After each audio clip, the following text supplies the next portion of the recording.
कुत्ते के बच्चे को, इसका बूंदा देगा हरामी के बच्चे को। ये नहीं है सैयद, मैं कर दिया था ना इसको खास सैयद उनके पास। थोड़ा ये सैयद नहीं है बेहया। ये सारा बाजार कैसे बंद किया इसको मारे को मदीना। बंदूक इसको लगे मुरादली शाह को। अल्लाह या रसूल करीम तुम किधरे, हमारा बुजुर्गों का दुआ सुनो।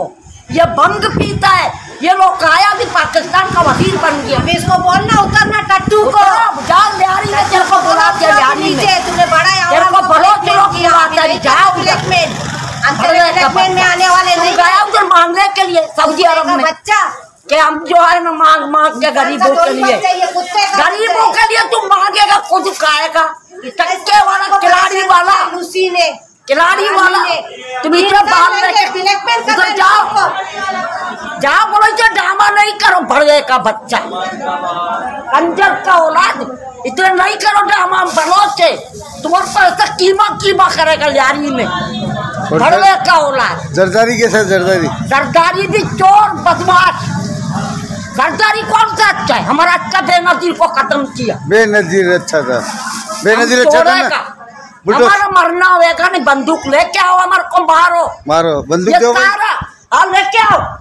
सारा मुसलमान लोगों को देखो, ये चप्पल के लिए परेशान, ये सोने का चप्पल पहनता है इमरान खान, ये मुरादली शाह, और ये लालून का पहनता गरीब आदमी। गरीब लोग गरीबों, एक सौ का चप्पल नहीं मिल रहा है, एक सौ का चप्पल गरीबों को नहीं मिल। अल्लाह का चप्पल तो इमरान खान मुंह में लग, तो मुंह में लग जाएगा। भड़वे का बच्चा तुम जाना लियारी में कीमा करेगा। लियारी में करेगा? हाँ लियारी में। इधर तो सोचते तुम लोग लियारी के अलावा नहीं करेगा कहीं? करेगा बेटा, तुम लोग को अल्लाह हिम्मत दिया है मुसलमान, बहुत अल्लाह ने ताकत दिया है बहुत। क्या तुम ये भंग पीता है वो मुराद? चलो ओके।